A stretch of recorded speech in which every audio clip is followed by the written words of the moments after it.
Hello guys. Last episode में हमने देखा था फाइनली अपनी जान खतरे में डालकर जियन ने फायर बीड को हासिल कर लिया था। फायर कोर बीड को हासिल कर कर जियन अपने हाथों में उसे घूर रहा था। अचानक से उससे सनलाइट आकर टकराती है।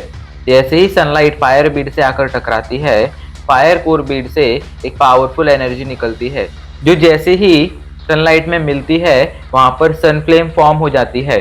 अब आगे जियन बैठकर उस सन फ्लेम को एब्जॉर्ब करने लगता है। जियन उस फ्लेम को एब्जॉर्ब कर कर उसे अपने डोईकुई में मिलाने लगता है। फिर डोईकुई के जरिए जियन उसे अपनी लाइफ ट्रांसफॉर्मेशन फ्लेम तक लेकर जाता है और उसमें रिलीज कर देता है।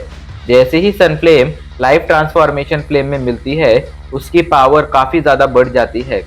ये देखकर जियन के चेहरे पर एक मुस्कुराहट आ जाती है। आखिरकार उसकी मेहनत सफल हो गई थी। जियन अपनी ट्रेनिंग जारी रखता है। अगले 3 दिनों तक उसकी ये ट्रेनिंग जारी रहती है। 3 दिन बाद जहां जियन ट्रेनिंग कर रहा था, वहीं ये सिटी का टेम्परेचर जो अक्सर बहुत ज़्यादा रहता था, वो अचानक से गिरना शुरू हो जाता है। गिरते गिरते टेम्परेचर इतना ज़्यादा गिर जाता है कि ये सिटी में स्नोफॉल होने लगती है। ये सिटी के सभी लोग अचानक से आए इस बदलाव से चौंक जाते हैं और बाहर आकर देखने लगते हैं। तभी कुछ लोगों की नज़र आसमान में पड़ती है, जहाँ पर कुछ लोग खड़े हुए थे। वो सभी लोग बहुत ज़्यादा पावरफुल थे और उनके अंदर से खतरनाक ठंडी एनर्जी निकल रही थी। एक योद्धा उन्हें देखकर कांपते हुए कहता है, ये तो आइस रिवर वैली के लोग हैं। उसकी आवाज़ सुनकर वहाँ मौजूद सभी लोग चौंक जाते हैं और डर से आइस रिवर वैली के लोगों को देखने लगते हैं।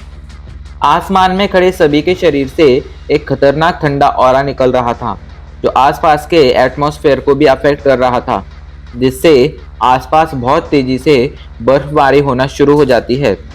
नीचे खड़े लोग आसमान में मौजूद लोगों को देखते हुए कहते हैं, आखिर आइस रिवर वैली के लोग यहाँ पर क्यों आए हैं? उनका यहाँ पर क्या काम है? तो दूसरा कहता है, शायद वो लोग ये क्लैन की वजह से यहाँ पर आए हैं। इस पर तीसरा उसे समझाते हुए कहता है, भला वो लोग ये क्लैन से मिलने क्यों आएंगे? अकेला आइस रिवर वैली ये क्लैन और बाकी के सारे 5 ग्रेट क्लैन से भी ज़्यादा पावरफुल है।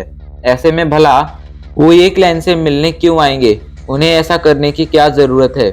सवाल तो सभी के मन में यही था, मगर किसी के पास भी इसका जवाब नहीं था और किसी में भी हिम्मत नहीं थी कि वो आइस रिवर वैली से इसका जवाब पूछ सके। आसमान में मौजूद आइस रिवर वैली के सभी योद्धा अचानक से हिलते हैं और एक फॉर्मेशन बनाकर खड़े हो जाते हैं। तभी उस फॉर्मेशन में सभी अपनी एनर्जी डालना शुरू कर देते हैं। कुछ ही पलों बाद उस फॉर्मेशन का साइज बहुत ज़्यादा बढ़ जाता है।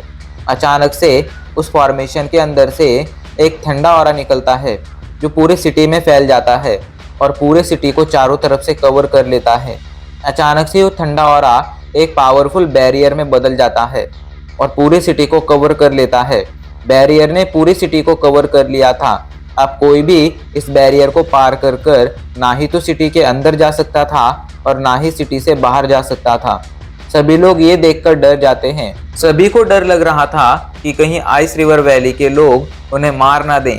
तभी अचानक से आइस रिवर वैली का एक एल्डर सभी के सामने आ जाता है और दहाड़ते हुए कहता है, ये क्लैन चुपचाप पॉइजन लेडी और उसके ग्रुप को हमें सौंप दो, वरना आज तुम लोगों के साथ जो भी होगा उसके जिम्मेदार तुम खुद होगे।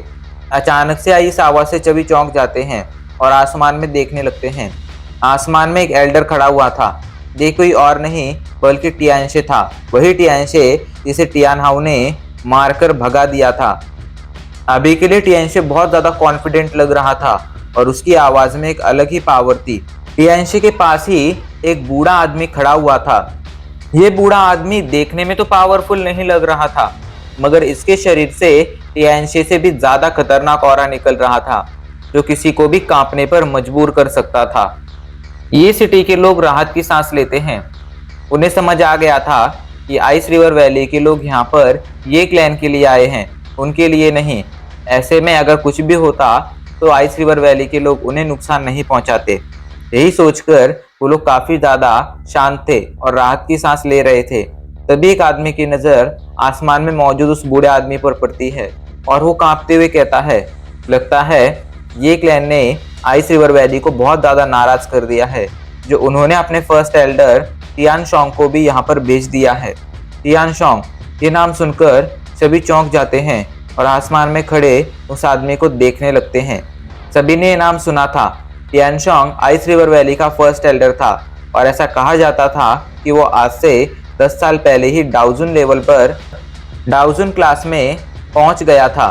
किसी को यकीन नहीं हो रहा था कि अब ये क्लैन के लिए आइस रिवर वैली ने अपने फर्स्ट एल्डर को तक भेज दिया है, क्योंकि सभी जानते थे आखिर तियानशी ही इतना ज़्यादा पावरफुल था कि वो आसानी से ये क्लैन को खत्म कर सकता था।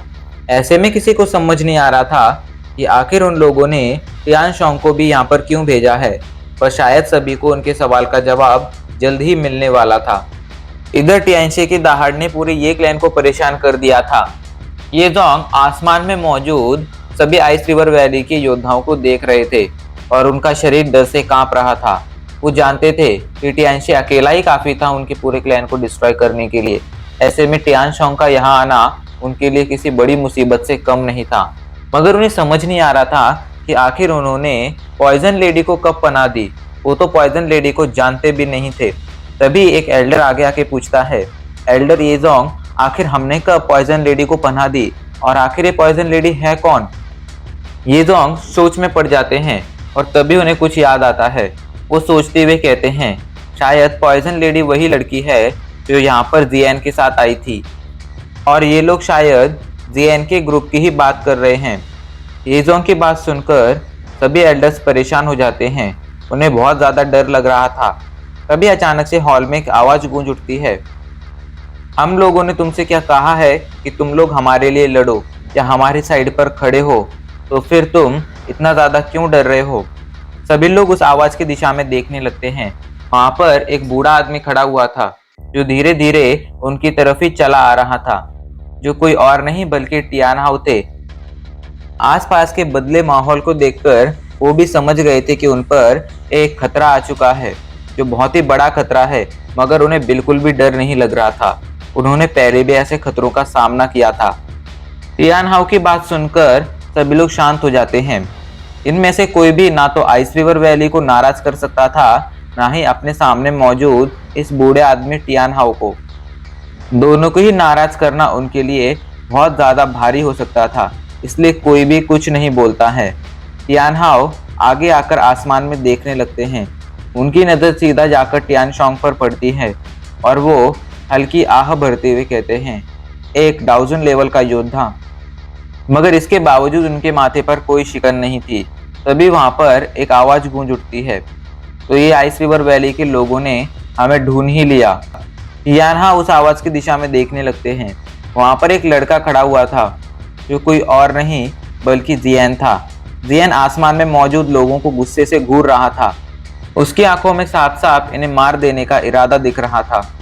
टियान हाउ जियान से पूछते हैं, लिटिल फेरी डॉक्टर अभी कैसी है? इस पर जियान बताता है, वो अभी के लिए अपने पॉइजन को कंट्रोल करने में बिजी है। वो अभी यहाँ आकर हमारी मदद नहीं कर सकती है। जियान की बात सुनकर टियान हाउ एक गहरी सांस लेते हैं और उससे कहते हैं, जियान, अभी की सिचुएशन हमारे लिए बहुत ज़्यादा ख़राब है। अभी के लिए हमारे सामने एक डाउजोंग लेवल के पीक का वॉरियर और उसके साथ एक डाउजुन क्लास का वॉरियर है। मैं जाकर उस डाउजुन क्लास के वॉरियर को तो संभाल लूँगा, मगर अगर टियानशी ने तुम पर हमला किया तो शायद तुम उसे नहीं संभाल पाओगे। टियान हाउ को सच में जियान की चिंता थी। वो जानते थे जियान अभी के लिए टियानशी को नहीं संभाल पाएगा। टियानशी बहुत ज़्यादा पावरफुल है और समझो अगर जियान ने टियानशी को संभाल भी लिया तो वहाँ पर और भी आइस रिवर वैली के डाउजोंग लेवल के वॉरियर्स हैं और जियान को उनका भी सामना करना पड़ेगा। ऐसे में जियान के लिए एक बहुत ही बड़ी मुसीबत खड़ी हो जाएगी और जियान की जान खतरे में पड़ जाएगी, मगर वो पीछे भी नहीं हट सकते थे। टियान बात सुनकर जियान बस अपना सिर हिला देता है और उनसे पूछता है, टियान हाउ, क्या इस फाइट में आप हमारा साथ देने के लिए तैयार हैं? जियान के मुताबिक टियान हाउ और उसकी डील खत्म हो गई थी। ऐसे में अगर टियान हाउ उसका साथ नहीं भी देते तो वो कुछ गलत नहीं कर रहे थे, क्योंकि कोई भी इंसान सबसे पहले अपनी ही जान बचाता था। मगर टियान हाउ पीछे नहीं हटने वाले थे। वो हंसते हुए कहते हैं, जब मैं जिंदा था तब मैंने एक डाउशंग लेवल के वॉरियर का तक सामना किया था। ऐसे में एक डाउजुन लेवल के वॉरियर से भला मैं क्यों डरूंगा? टियानहाओ की बात सुनकर जियान के चेहरे पर हल्की मुस्कुराहट आ जाती है और वो आसमान में उड़कर टियानशी के पास जाने लगता है। इधर टियानहाओ भी उसके पीछे पीछे जाने लगते हैं। जियान टियानशी से कुछ दूर आकर रुक जाता है और उसे घूरते हुए कहता है, टियानशी, पिछली बार क्या तुम बचकर भाग गए? तुम्हारी इतनी हिम्मत हो गई कि तुम अब हम पर हमला करने आए हो? लगता है तुम्हें अपनी जान प्यारी नहीं है। जियान की बात सुनकर टियानशी को गुस्सा आ जाता है और वो कहता है, लड़के, देखना आज मैं तुझे कीड़े की तरह मसल दूंगा और अगर आज की फाइट में तू जिंदा भी बच गया तो मैं तुझे बताऊंगा कि मौत से बदतर जिंदगी क्या होती है। टियानशी की बातों में अजीब सा गुस्सा था, मगर जियान को उसकी बातों से डर नहीं लगता है। तभी टियानहाओ आगे आकर कहते हैं, पिछली बार तुम मेरे एक हमले का सामना भी नहीं कर पाए थे और अब देखो तुम में इतनी हिम्मत आ गई है कि तुम हम लोगों को उल्टा जवाब देने की हिम्मत कर रहे हो। टियानहाओ की बात सुनकर टियानशी डर से कांपने लगता है। तो उसे याद था टियानहाओ ने पिछली बार उसका क्या हाल किया था। टियानशी डर से कांप ही रहा था, तभी टियानशोंग आगे आता है और कहता है, ओल्ड मिस्टर, क्या मैं आपका नाम जान सकता हूँ? इस पर टियानहाओ हंसते हुए कहते हैं, मेरा नाम टियानहाओ है। तो आपका नाम टियानहाओ है? टियानहाओ, क्या आप मेरी एक बात मान सकते हैं? प्लीज़ आप इस लड़ाई में इंटरफेयर मत कीजिए। ये लड़ाई मेरे, इस लड़के और पॉइजन लेडी के बीच में है, जो बहुत जल्दी ही ख़त्म हो जाएगी। अगर आप लड़ाई में इंटरफेयर नहीं करेंगे तो लड़ाई ख़त्म होने के बाद मैं आपको आइस रिवर वैली लेकर जाऊंगा और हमारे आइस रिवर वैली के हेड आपको एक बहुत बड़ा इनाम देंगे। ये सुनकर टियानहाओ हंसने लगते हैं और कहते हैं, क्या तुम्हें मैं पागल दिख रहा हूँ या तुम मुझे एक छोटा बच्चा समझ रहे हो जिसे तुम लालच देकर उससे कुछ भी करा सकते हो? ये सुनकर टियानशोंग के एक्सप्रेशन बदल जाते हैं। उसके चेहरे पर नाराजगी दिखाई पड़ने लगती है। टियानशोंग गुस्से में कहता है, तो ठीक है, अब तुम मेरा सामना करने के लिए तैयार हो जाओ। इस पर टियानहाओ हंसते हुए कहते हैं, मैं तो कब से तुम्हारा सामना करने के लिए तैयार हूँ, तुम ही तब से टाइम वेस्ट कर रहे हो। दोनों डाउजन लेवल के वॉरियर एक दूसरे पर हमला करने आगे बढ़ने लगते हैं। इधर टियानशी आसपास देखता है, पर जब उसे लिटिल फेरी डॉक्टर नहीं दिखाई पड़ती है तो वो जियान से पूछता है, आखिर पॉइजन लेडी कहाँ है? इस पर जियान उसे कुछ नहीं बताता है, मगर टियानशी आसपास देखना जारी रखता है। उसे याद था पिछली 2 बार वो मूकी खा चुका है, ऐसे में वो दोबारा से मूकी नहीं खाना चाहता था। मगर जब काफ़ी देर तक ढूंढने के बाद भी उसे पॉइजन लेडी नहीं दिखती है तो उसे बहुत गुस्सा आता है और हमारा ये एपिसोड यहीं पर ख़त्म हो जाता है।